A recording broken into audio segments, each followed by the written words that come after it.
All right, she lost an election, and now she's projecting. Hillary Clinton went on The View this week, which immediately raises a serious question.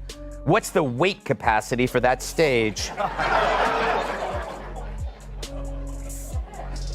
But you'll never guess what she talked about. Her love of gardening, the things she does to stay healthy, how much she adores catching and cooking stray kittens. Nah, it was Donald Trump, as expected. But it's like I always tell Taylor Swift, girl, you gotta move on. Seriously, Trump doesn't just live in Hillary's brain. He's built a 500-unit condo with in-unit laundry and a rooftop lounge. When Greg Gutfeld gets going, even the biggest names can't stand up. And Hillary Clinton is no different. With sharp humor and straight talk, he peels back the polished public image to show the real Hillary behind the rehearsed smiles and prepared lines. From email scandals to international slip-ups, nothing is safe as he walks through her record with wit and precision.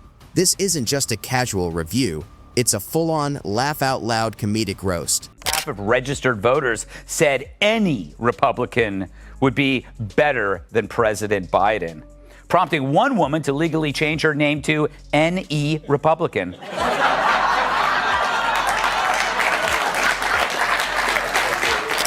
In Washington, D.C., the giant grocery chain has announced a ban on large bags. Great, now where will I shop? Complains one large bag.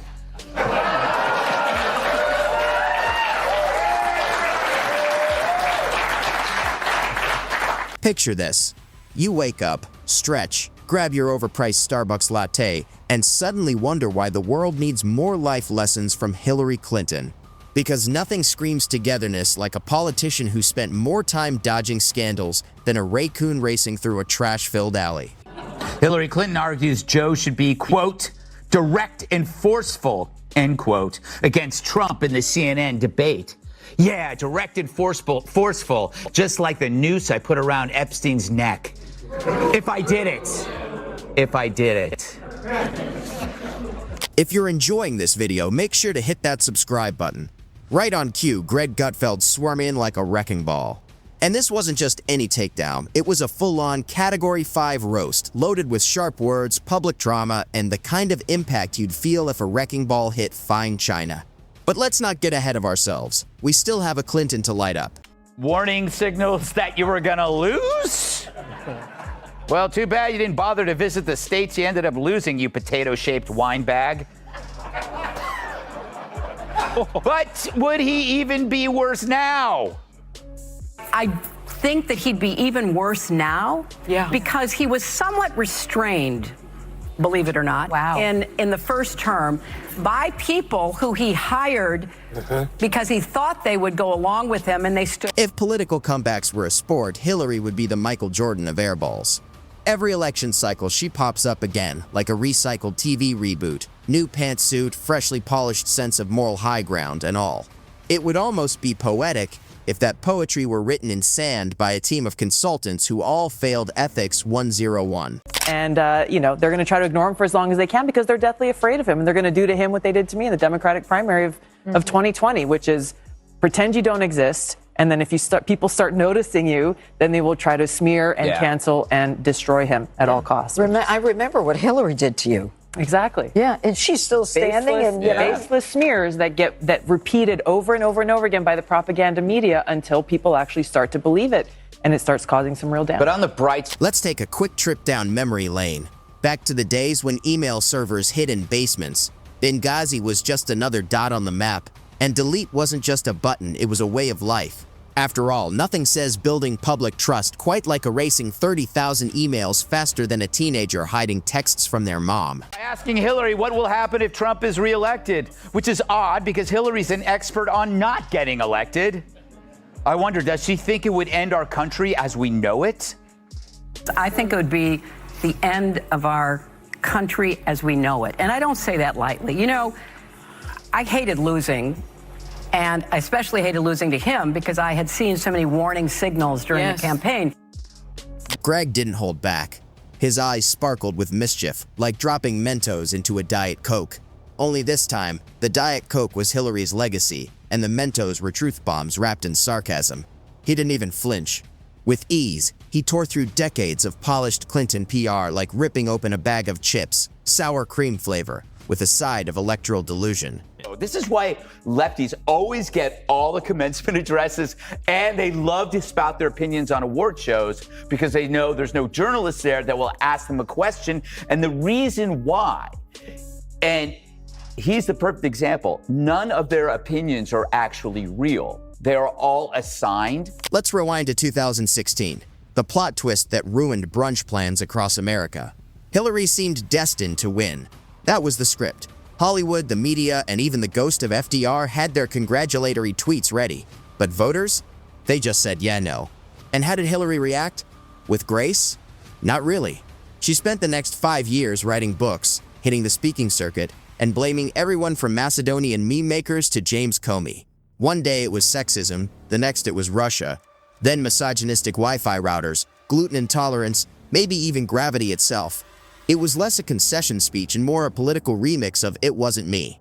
Except instead of Shaggy, it was a rotating cast of scapegoats. Meanwhile, Gutfeld didn't hold back. He tore through it all like a kid at Chuck E. Cheese with unlimited tokens. Every failed talking point, every recycled excuse, and every lukewarm hot take from Hillary's post-election tour got roasted, dissected, and tossed onto the compost heap of bad politics. Because nothing says diplomatic success quite like turning the nation into a Mad Max sequel. It's been in the Democratic Party's pocket since Hillary stopped having sex. That's like decades. Yeah. Losing the union endorsement is like P. Diddy running out of baby oil. There's a whole lot of friction ahead. When Teamsters polled their members about the Dems' new candidate, Cackles McKnee pads. And then there's the Clinton Foundation, a so-called shining example of, what exactly? Charity? Transparency? Or just a family business dressed up as a nonprofit, running with the efficiency of a DMV on fire? Millions poured in, yet the world seemed pretty much the same. Coincidence? Not likely. Greg called it out with the glee of a kid ripping open a gift labeled Hypocrisy. He reminded everyone that Hillary's Wall Street speeches weren't bold leadership moments. They were six-figure bedtime stories for billionaires. Less stateswoman, more customer service rep reading from a diamond-studded teleprompter with audacity polished to perfection. Greg peeled back the carefully crafted narrative, layer by layer, revealing an onion of ambition, ego, and ironic detachment. And yes, there were tears, but only from the audience, doubled over in laughter. The alleged creator of the plan was Julianne Smith, a Clinton policy advisor that the unclassified Durham report refers to as Foreign Policy Advisor 1. And this woman, look how happy she is. She's like, I got away with everything. I nailed it. And then Obama made me the liaison to NATO. I mean, not Obama, Biden. Like I continue to get employed by these people because all I do is sit around and do the illicit bidding of my Democrat power boss. Then came Hillary's sudden rebrand as a truth teller, a real comedy, considering this is the same person who once claimed to be broke while owning more property than a monopoly board. Her connection to the truth is about as natural as a vegan at a barbecue, awkward, tense, and full of contradictions. Yet somehow, she still casts herself as a beacon of moral clarity. That's like volunteering to be the designated driver at a demolition derby. Sounds noble, but you're still in the wrong place. Greg's roast hit with surgical precision. It was sharp, relentless, like watching a History Channel special with punchlines. He reminded everyone that Hillary has starred in more scandals than most soap operas, only with worse acting. Every relatable moment she shares feels manufactured, stamped by focus groups, and tested on lab rats for authenticity. Drinking beer at a dive bar? Staged. Riding the subway? Staged. Breathing oxygen?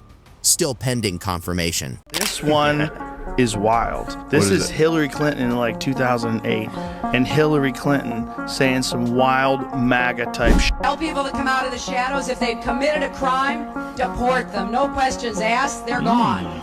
If they...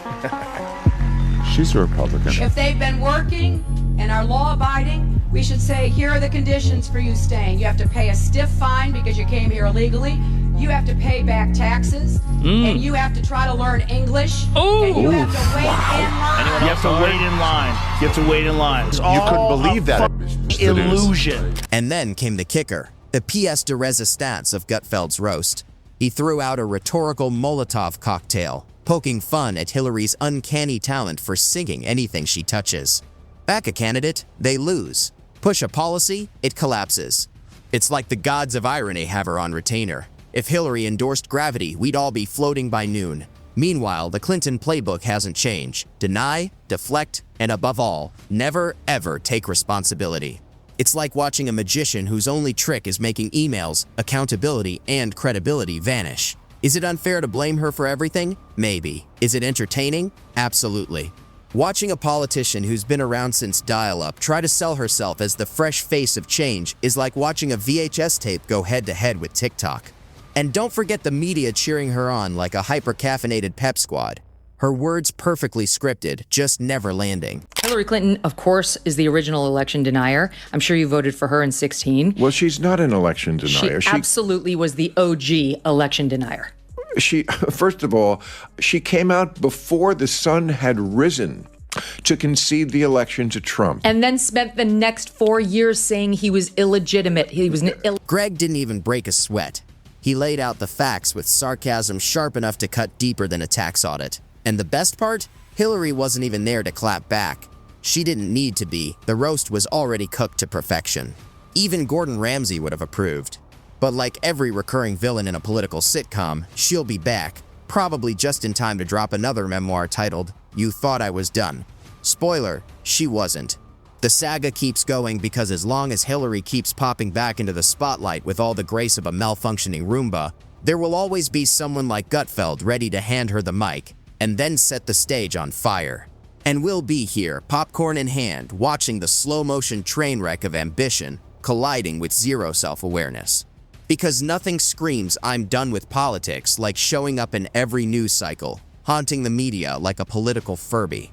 Then come the endless interviews, where her insights land like a Monday morning quarterback with a grudge and an overstuffed thesaurus. Doesn't mean that Hillary would have been a good choice either. She was a terrible choice. She's a corrupt politician, one of the most unlikable people that's ever run for office. They were trying to get people to be supporting her just because she's a woman. This is going to be her history. Women, ladies, I stand with her. So there's all these women that have this blind allegiance towards this career politician, completely full of shit. She's been full of shit forever. She walks in, perfectly staged blazer on, drops a few lines full of passive-aggressive wisdom, and smiles like she just remembered where all the skeletons are buried.